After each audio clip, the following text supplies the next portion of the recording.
representan los 4 puntos cardinales. Eso está. Donde preparamos allá el altar y allí hacemos la ceremonia con la gente, y la gente se pone de frente en toda esa parte, y nos vamos a hacer los recorridos para esta parte, para allá, donde están las plantas, donde sembramos el maíz, Maravilloso. plátanos, cocos, todo. Maravilloso. Sí. Y aquí no vive nadie. Aquí viene nada más mi mamá, pero ella viene un rato por sus plantas. Sí, las plantitas. Este es el zaramullo, ¿sí lo conoces? No. Ahí vienen Look, los Mar. frutos, mira, apenas van a crecer. Es fruta. Sí, es una fruta como la anona, más La o anona, menos. sí. ¿Sí conoces la anona? Sí.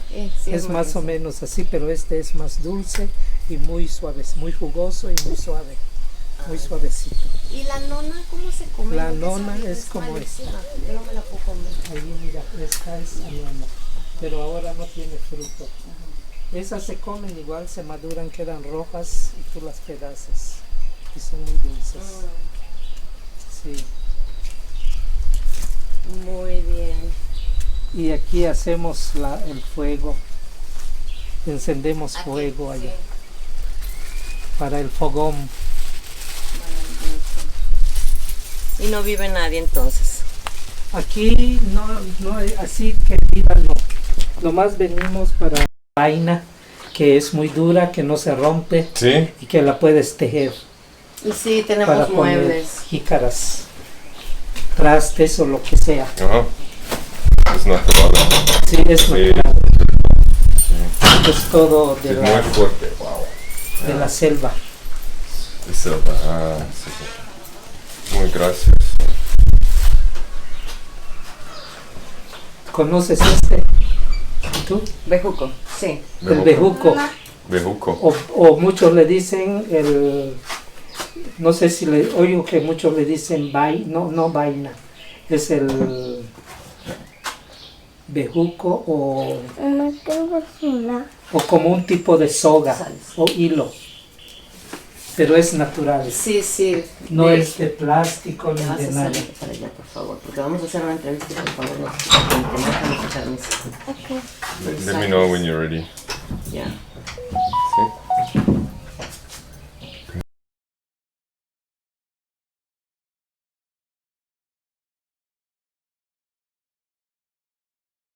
Nosotros con la visión de abrir, irnos y Sí. pues hacer nuestras cosas, ¿no? Obviamente con la gente que está dispuesto, que está como que más despierta. Y sin embargo ya cuando nos venimos para acá pues nos hemos dado cuenta de la oportunidad tan grande que tenemos de tomar todo el conocimiento del área donde estamos. Platiqué ayer con lo de la historia, o sea, es increíble que tantas cosas hayan pasado en Felipe Carrillo Puerto, pero nosotros estamos aquí por casualidad, porque ahí fue donde nos tocó el terreno. O sea, vamos a ser honestos, yo no hubiera jamás decidido acá. Entonces, pues estamos ahorita en un punto en el que queremos promover al turismo extranjero, porque pues yo estudio turismo, al final de esto y todo esto se presta porque es un lugar muy turístico, en poder transmitir, ¿no? Obviamente con la parte de ecología, todas las cosas que nosotros estamos como que buscando en estar más conectados con la naturaleza, todo este tipo de situaciones. Entonces, pues necesitamos mucha ayuda porque queremos ayudar a las más personas que podamos, pero también necesitamos, pues también no podemos hacer todos él y yo solos. Entonces queremos empezar con usted, queremos empezar a poner un mapa de todo Carrillo Puerto, con todos los servicios, con dónde están las escuelas, dónde está el súper, donde hay lugares de comida, las partes importantes obviamente de la historia, la cruz parlante, las comunidades, qué es lo que hace cada uno. El museo del ferrocarril, todo eso. Todo eso yo creo que usted me va a tener que llevar y ayudarnos a explicar, porque pues no hay nada que muestre toda la historia que han tenido. Entonces, pues primero que nada queremos comenzar obviamente con lo más importante, que es la historia. y que es toda la información que nunca ha estado expuesta Así es. solamente a la gente que está interesada o que busque este tipo de informaciones. Y expandirlo. Nuestra meta con Ciudad de Luz también es utilizar el sincronario en vez del calendario para podernos sincronizar. Bueno, esto ya así como que en el sincronizarte con el tiempo natural, que es donde nosotros vivimos como los pajaritos, etcétera, ¿no? Y vivir de la tierra. Una meta muchísimo más largo plazo, y esto es como una visión de la soberanía de la naturaleza como ser humano, el poder ser separado del sistema en el que vivimos. ¿Se acuerda que platicamos ayer y me dijo, de 1847 nosotros queremos al menos que Ciudad de Luz o el proyecto en donde esté, porque ya nos han ofrecido otros terrenos aparte de ese, que de alguna manera podamos lograr que sea 100% maya, que sea indígena, que hay unas reglas, no son como leyes en México, que podríamos llegar a tener un estado soberano como ya lo tuvimos. Entonces, pues nosotros no somos mayas, yo creo que en esta vida probablemente fuimos en otra, pero nosotros sí de veras queremos ser parte de esta comunidad indígena. Porque pues es como que algo que traemos en el corazón, ¿no? Sí. Y pues a grandes rasgos es lo que queremos hacer para afectar a todas las comunidades, empezar a traer más extranjeros, poder como organizarnos, es decir, se quedan con Tata Joaquín, o tenemos espacios acá, se quedan con Victoria Santos, se quedan allá con Chano, y vamos a hacer el tour, vamos a llevarlos a las diferentes comunidades, a que afecten directamente en este caso, a los locales. A los locales, a las personas que ya están haciendo algo. Correcto. Por la cultura. Exacto, por la cultura, por la comida, por la gastronomía, historia, por el tejido, por las artesanías, los cultivos, por la milpa, todo esto que es un cúmulo de conocimientos que abarca muchos temas muy grandes. Exacto. Entonces básicamente como que en realidad, así como en resumen, es traer el conocimiento ancestral y traerlo al conocimiento que tenemos obviamente ahora, que tenemos muchos más tecnología y podemos mejorarlo, pero con las bases que pues obviamente que tienen ustedes como comunidad maya. Entonces, pues no sé si tiene algo que comentar, y de hecho preparé unas preguntitas para poder empezar como a tener un mapita de cómo vamos a poder lograr, quiénes van a estar, porque una de las cosas que a nosotros nos interesa mucho es comenzar una cooperativa, o si hay alguna otra opción, nosotros estamos de acuerdo, pero queremos que sea, por ejemplo, usted, que sea yo, que sean personas que son locales, o sea, nadie sea más que otros, y que tengamos como que los intereses en el mismo lugar, ¿no? Que todos queramos como que mejorar y lograr. Sí, que todos hagamos algo juntos, unidos, y que hagamos todo en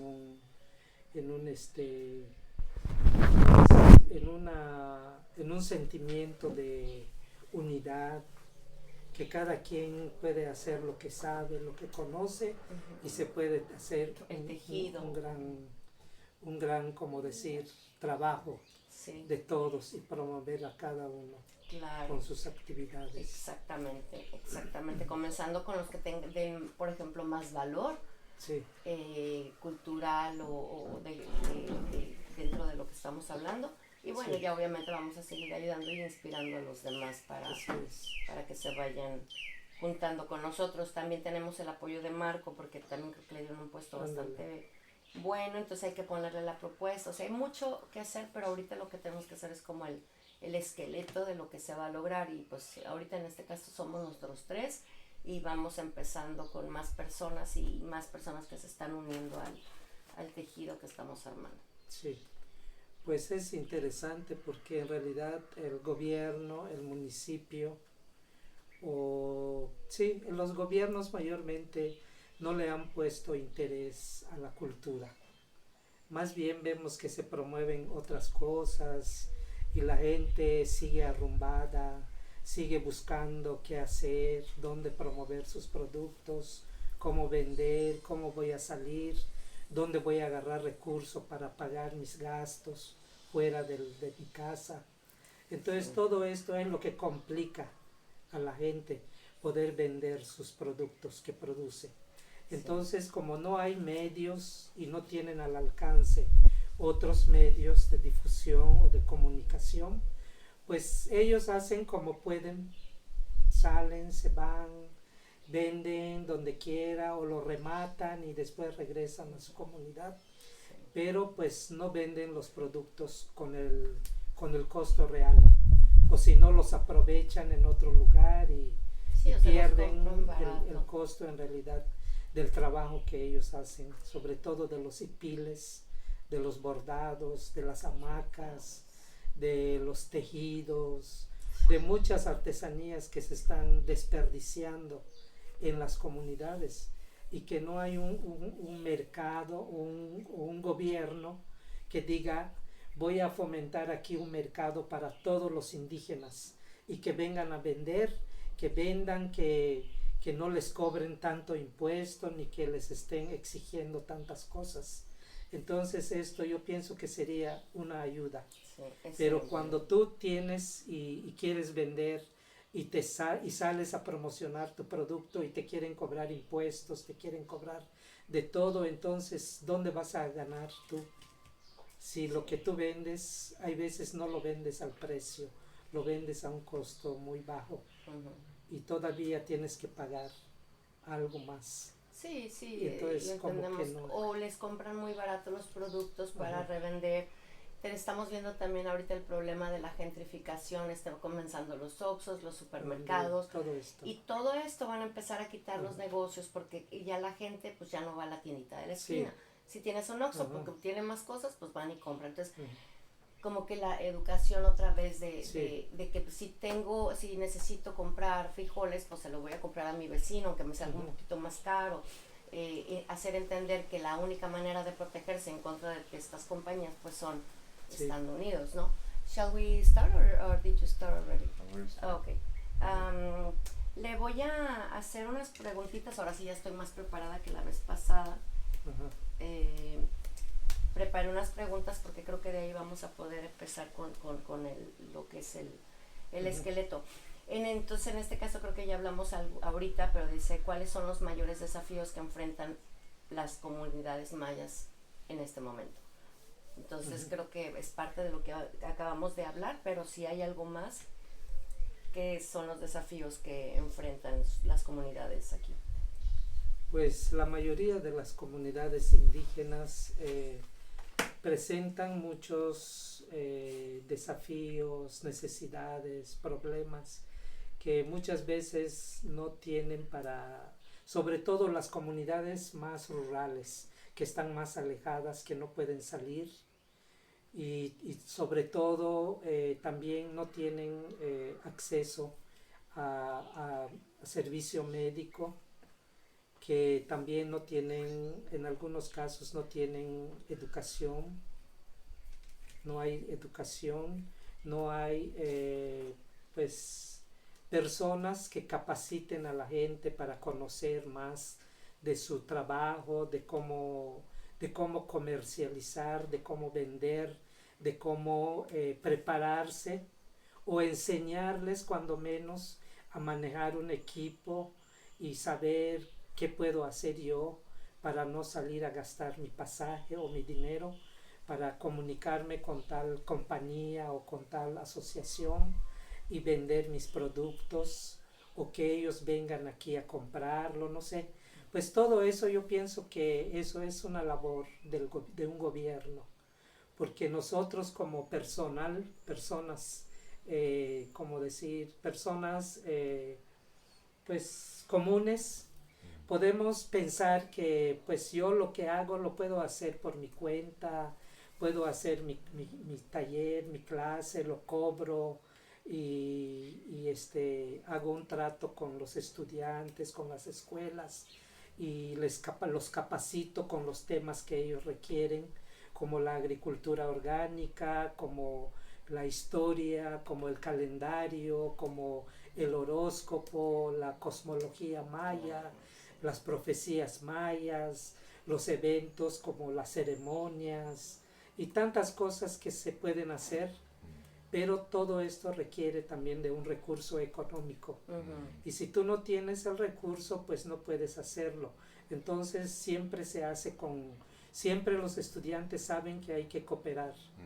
Ellos cooperan no con dinero, traen lo que se va a preparar.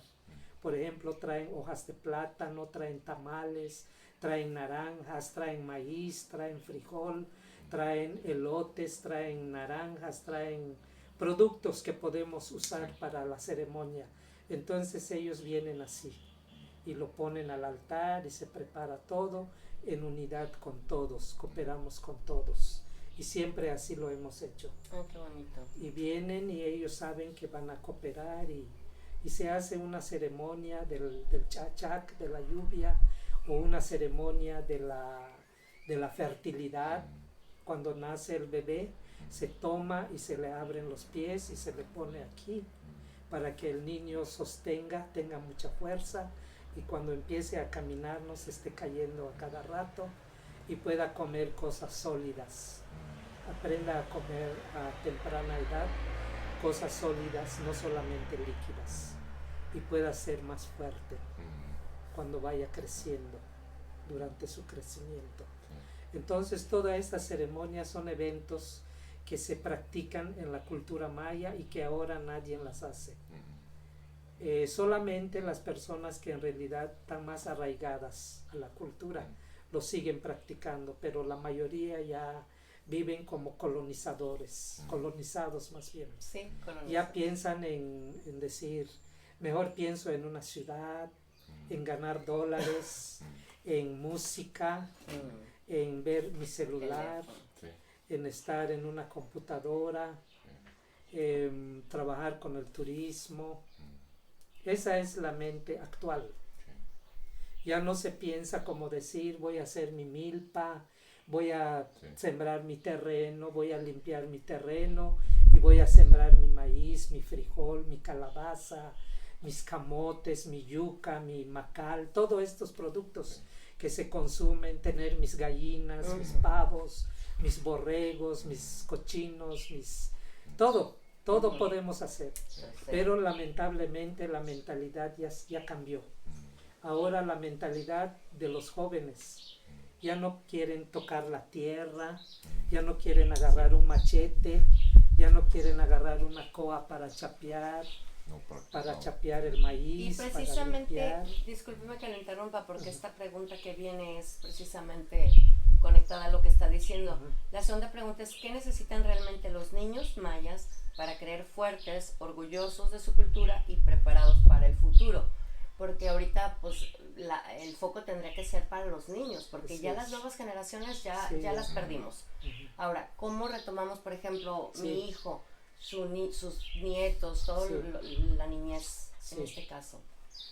Pues para mí lo más importante para los niños, como decir de 3 hasta 6 años, los que ya van creciendo a edad preescolar o inicial, estos niños deben ser capacitados desde el hogar, desde la casa por los padres, porque los padres mayormente son campesinos.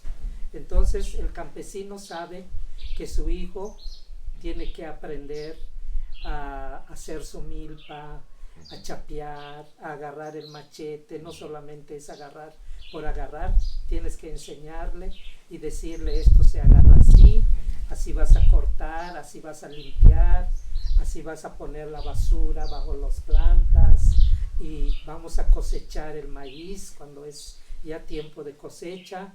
Vamos a usar el canasto para poner todos los elotes, los maíces secos, y los vamos a juntar y los vamos a desgranar.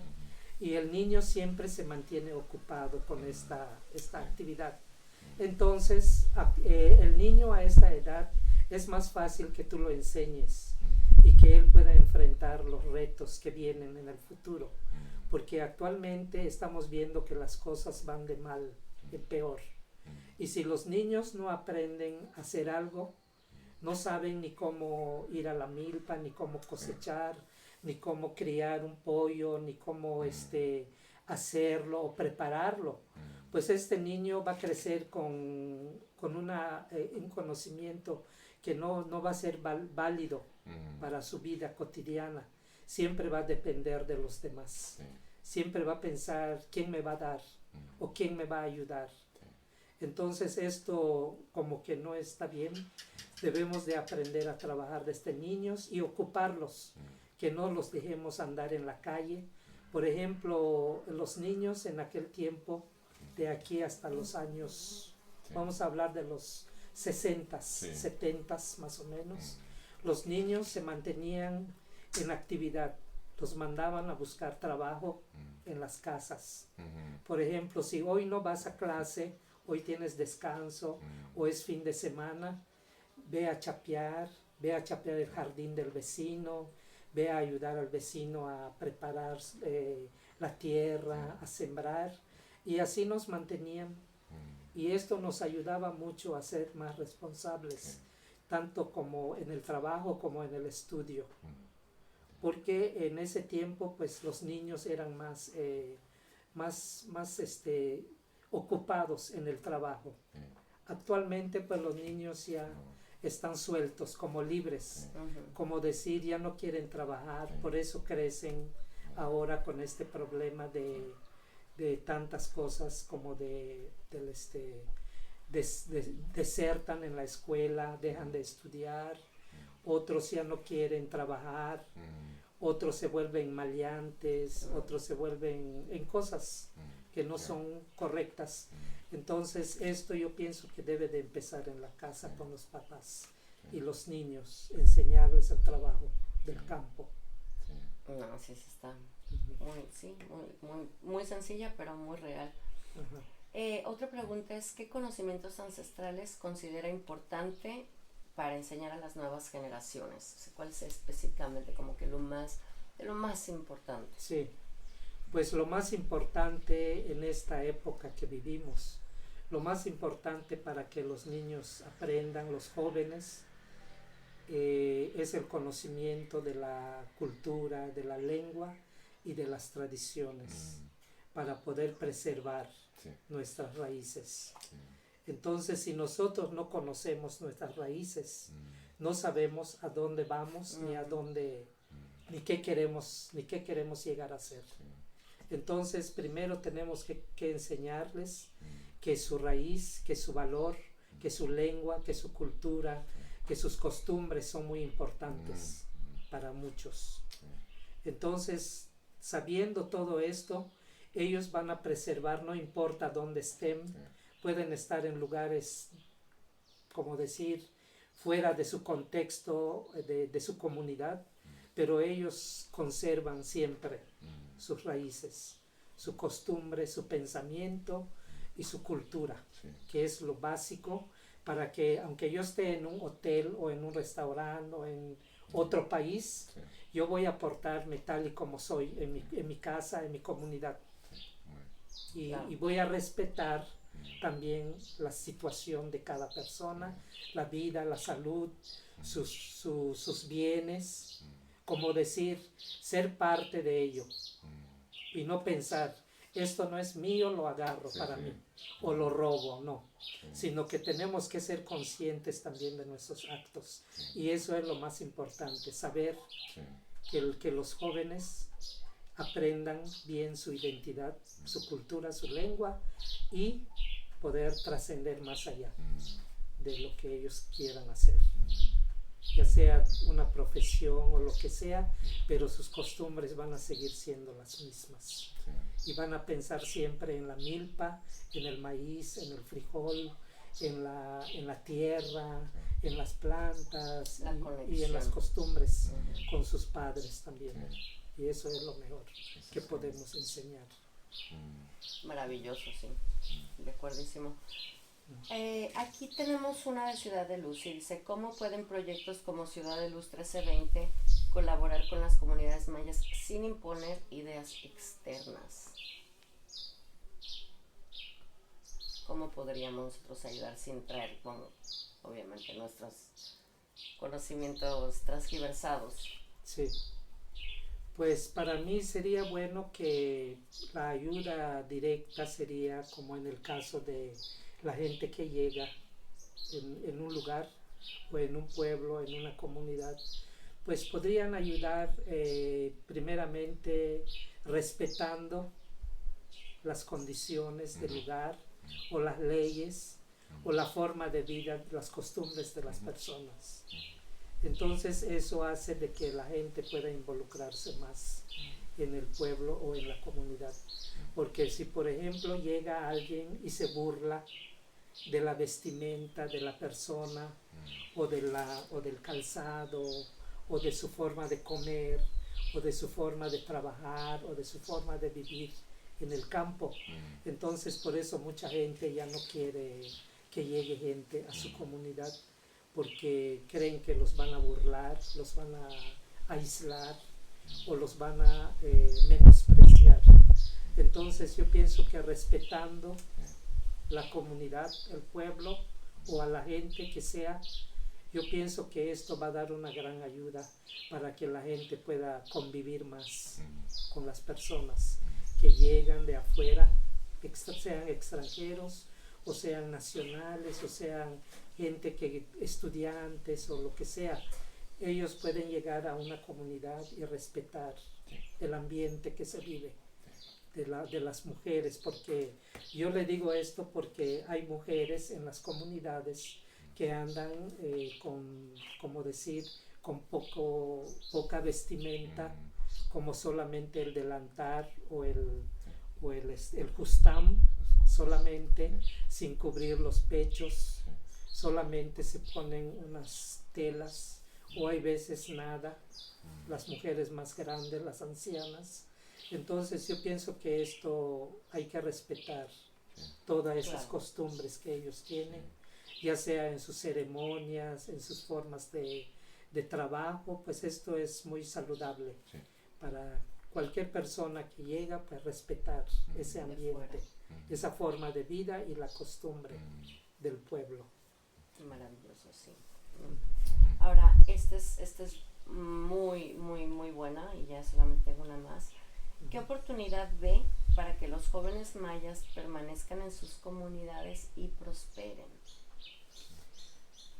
Pues la oportunidad que yo veo para que los jóvenes mayas se queden en su comunidad y lo ayuden a prosperar es que terminando su carrera, no importa lo que ellos quieran estudiar, quieran ser, su profesión, pues terminando ellos regresen a la comunidad y puedan trabajar con su comunidad, como lo está haciendo en la Universidad del Bienestar, que terminando su estudio de preparación académica, ellos tienen que regresar a la comunidad y enseñar esos conocimientos a la gente del pueblo. Todo eso que ellos aprendieron de su cultura, de su lengua, de sus tradiciones, de sus cultivos, de sus ritos, de sus ceremonias, todo esto ellos tienen que llegar y trabajar con su comunidad, promoviendo esto a través de proyectos productivos, a través de compañías o integrarse a grandes industrias que preservan y que quieren hacer este tipo de conocimientos, quieren aprender. Ellos pueden trabajar y lograr que en su comunidad se hagan estas actividades, como decir, bajar en su comunidad proyectos y trabajar con su gente, con su comunidad y ayudarlos a promover, ya sea en salud, ya sea en lo social, ya sea en lo educativo, ya sea en finanzas, todo lo que ellos puedan hacer, ayudar y capacitar a la comunidad para que la gente pueda hacer y sobresalir con lo que produce, sobre todo con los productores de las comunidades. Ellos pueden ser como decir, capacitadores de su comunidad, enseñándolos a cómo vender, a cómo producir, a cómo comercializar y a cómo pues ahorrar también ese recurso para producir más cada día. Y esto yo pienso que es lo más importante para todos los jóvenes que salen fuera de la comunidad a estudiar y regresen a su comunidad, no conquistados, sino que ellos conquisten con su conocimiento a su comunidad y la enseñen a trabajar.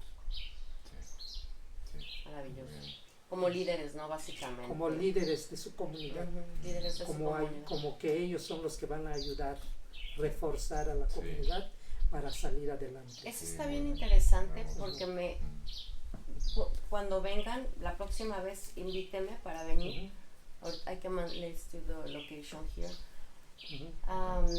Porque nos gustaría escuchar los proyectos productivos que tienen de cada comunidad, porque si no nos toca ir a hacer todo el estudio, entonces así ya tenemos todo. Sí, porque ellos vienen de diferentes comunidades y municipios, entonces cada uno tiene visión y proyectos diferentes. Podemos y ahí se puede juntar. Está padrísimo, me encanta ahorita esta información porque podemos, igual dentro del mapa, ¿dónde está? Porque hay unas comunidades que ni siquiera tenemos idea de que existen. Y empezar a ir o buscar apoyos, porque eso es lo que estamos tratando, buscar apoyos internacionales y que lleguen directamente a las comunidades, ¿no? Lo que sea, si es dinero, si es semillas, si es... Sí, todo lo que sea, sobre todo semillas, sobre todo el tipo de...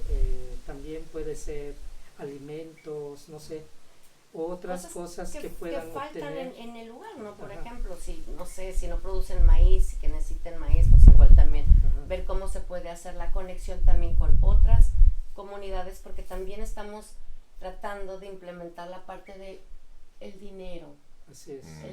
El dinero sí es un recurso para comprar bienes, pero si tú tienes el bien que yo necesito, entonces no necesito dinero, o sea, ese es como que dentro de aquí la idea y el sueño es de que podamos ya tener un tejido, porque tenemos, la bioregión es muy, pues da muchísima comida, da muchísimo de todo. Entonces, pues yo creo que podemos ser autosuficientes y también hasta apoyar a otros lugares y ya poder, todo lo sobrante, todo lo que nosotros acá no estamos dando, poder comercializar. Pero después de que todos los que estamos trabajando en esta, pues ya sea asociación o escuela o como sea que le podamos llamar. Porque los mayas concibieron de que las constelaciones, la luna, el sol, regula en la vida cotidiana del ser humano. Entonces, cada día que transcurre en el calendario, el sol y la luna y las constelaciones están regulando tu vida. Un día regulan tu cerebro, los ojos, la nariz, los pulmones, el abdomen, los riñones, todo el cuerpo humano tiene el solar y el lunar. Los dos rigen al mismo tiempo. El calendario maya consta de 18 meses y 20 días, el calendario solar. Y el calendario lunar consta de 13 meses de 20 días, más 5 días aciagos que tienen al final del mes para abstinencias, para abstenerse de todo mal, de todo pecado, de toda tentación, de todo mal acto. Y en esos 5 días hay que abstenerse, que es el día 15 y 16 de julio en que entra el año nuevo, que próximamente ya estamos en eso. Y los 5 días se van a dejar separados para las abstinencias, para purificarse y para que no vengan males, enfermedades, sequías, hambres, pestilencias y huracanes y todos estos fenómenos naturales que destruyen el producto, el maíz. Entonces esto se hace con esa finalidad. Sí, wow. En que desciende Kukulcán en el castillo de Chichén Itzá. Entonces Kukulcán desciende desde la parte de la altura del castillo, porque el castillo está construido de acuerdo al calendario maya. Tiene 20 escalones Mhm. superiores y 13 escalones al lado superior derecho del castillo, y tiene 18 escalinatas del otro lado que cuentan en su total los dos calendarios de 18 meses y 20 días y el otro de 13 meses de 20 días. Y en la cúspide del castillo, en la entrada principal, es donde desciende la serpiente de cascabel, que le llamamos Kukulcán, Sí. y que también en una constelación maya se conoce como Tzap-Ek, que es la estrella cascabel, que se puede ver en el cielo a las 12 de la noche. Se ve la constelación de Tzapcán, de la serpiente de cascabel, que está en una constelación cerca de Venus, Saturno y de la constelación de Orión. ¿Sí lo conoces? Sí, es, Constellations. yeah, sí, es perfecto. What lineup? It's like, Pues este es el calendario que le llamamos Tzolk'in y Hab, que es el calendario solar y el lunar. Los dos rigen al mismo tiempo. El calendario maya consta de 18 meses y 20 días, el calendario solar. Y el calendario lunar consta de 13 meses de 20 días, más 5 días asiagos que tienen al final del mes para abstinencias, para abstenerse de todo mal, de todo pecado, de toda tentación, de todo mal acto. Y en esos 5 días hay que abstenerse, que es el día 15 y 16 de julio en que entra el año nuevo, que próximamente ya estamos en eso, y los 5 días se van a dejar separados para las abstinencias, para purificarse y para que no vengan males, enfermedades, sequías, hambres, pestilencias y huracanes y todos estos fenómenos naturales que destruyen el producto, el maíz. Entonces esto se hace con esa finalidad. sí. It's